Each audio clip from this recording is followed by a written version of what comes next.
with spina bifida hasn't always been easy. How did you feel when you found out you were pregnant with me?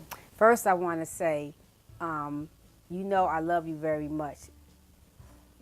In order for me to be on camera, because you know I don't like being on camera, so I'm doing this because I truly love you, and that's the only way you would get me on camera is because you are mine. Oh, I appreciate it. She's so silly. You're not gonna make me cry, are you? The question again? How did you feel when you found out you were pregnant with me? We were overjoyed after waiting 5 years because I did not want to have children, actually. The story is unusual how they found out. Your father got sick. We didn't know why he wasn't feeling well. He was throwing up, and we went to the doctors to see what was wrong with him. How did it come from him being sick to testing you and finding out you were pregnant? They just decided to take a urinalysis test on me to see if I was okay. Because pregnancy tests weren't available as fast as they are today, it took a few days to receive the results. I remember being at work, Mm-hmm. and she called me at work and told me, 'cause I think she had an appointment at the doctor's that day. Mm-hmm. She called me and told me. We were glad. We were happy. I called my mom and I called your great-grandmother, Elsie, who has left us and gone to be with the Lord. But we were happy that we were expecting our first child and overjoyed. When were you told that I was born with spina bifida, and what were your emotions after finding out? It's not a matter of how I felt. It was, we were in shock. We didn't know what spina bifida meant until you were born. And again, we didn't have any warnings. We didn't know what spina bifida was until the day you were born.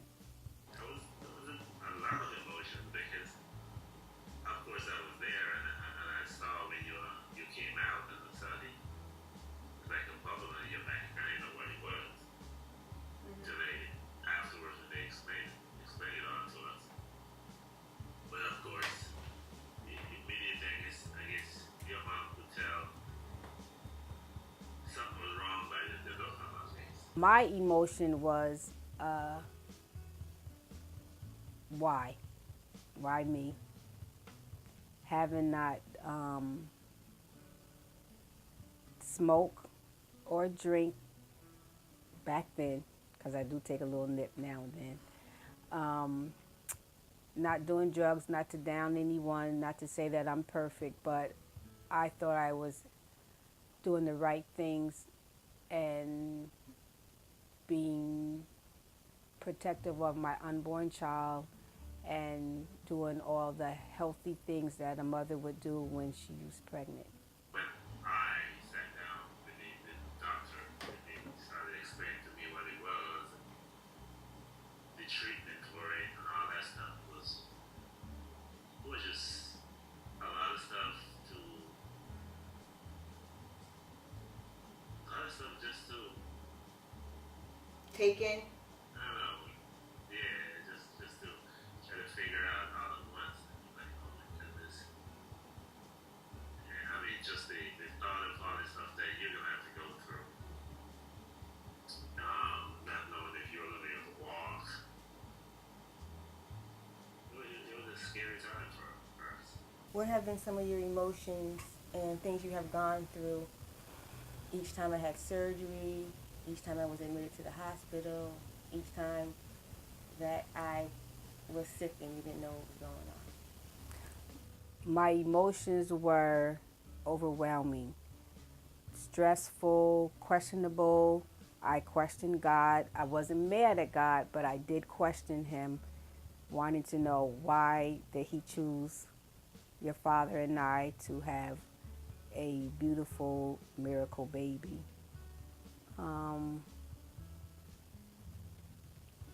our first child at that. Not that it would matter if you were the second or third child, but just the first child. Young parents, uh, no warnings, no classes as to, well, your child's going to be with your child's going to be born with spina bifida, so you need to go take classes so you'll be prepared for her. All we had was God, our family, and ourselves to rely on. How are we going to take care of a child that God has given us? And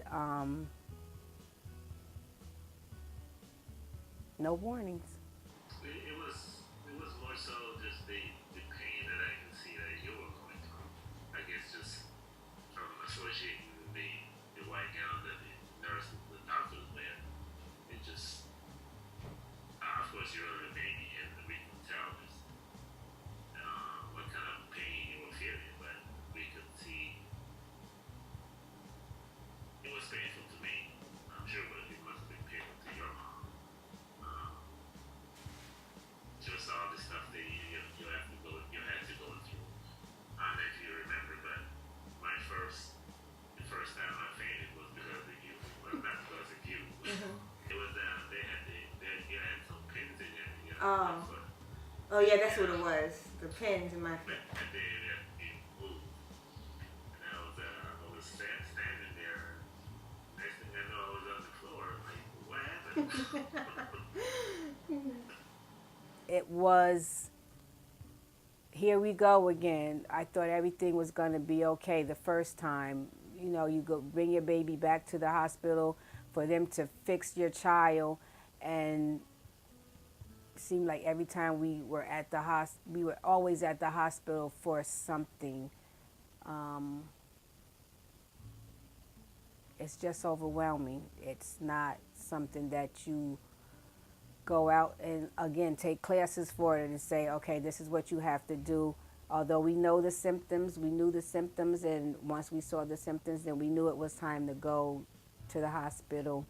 Do you remember an estimation of how many times I was admitted to the hospital before 20 years ago? Like early on? At least, I would say at least 5 times. One time I can remember is that you had just had surgery because your shunt was not working well. And when I say shunt, it's because you were born with a mild case of hydrocephalus, which is, layman terms, water on the brain. And you had the surgery. They had to actually drill on your brain to put a shunt in place. And then we took you home, and then the symptoms came again, and they had to do surgery again on you. How long after? A week. Within a week, you had 2 surgeries, which was very overwhelming. But we didn't know what to do. All we had were prayers. And I remember calling my mother and telling her that Rashon had to have surgery again. And I was using a phone outside in the lobby by the elevator. And if I didn't know that there was a God then, I did that day. There was an elevator across from me, and you can always hear traffic coming through. And I had my back turned to the elevator. And yes, somebody could have walked up to me, but it wasn't a real live person who touched me.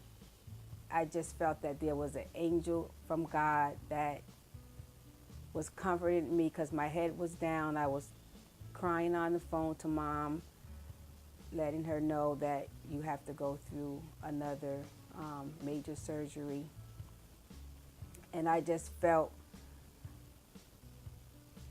something so sweet, so peaceful that I knew it was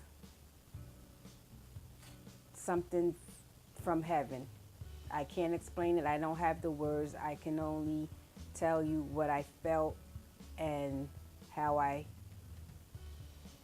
what I was feeling during that time. Talking on the phone to Mom. So, and that was the beginning of my relationship. When I got closer to God is when He gave me you. That's when my relationship started with God. Is when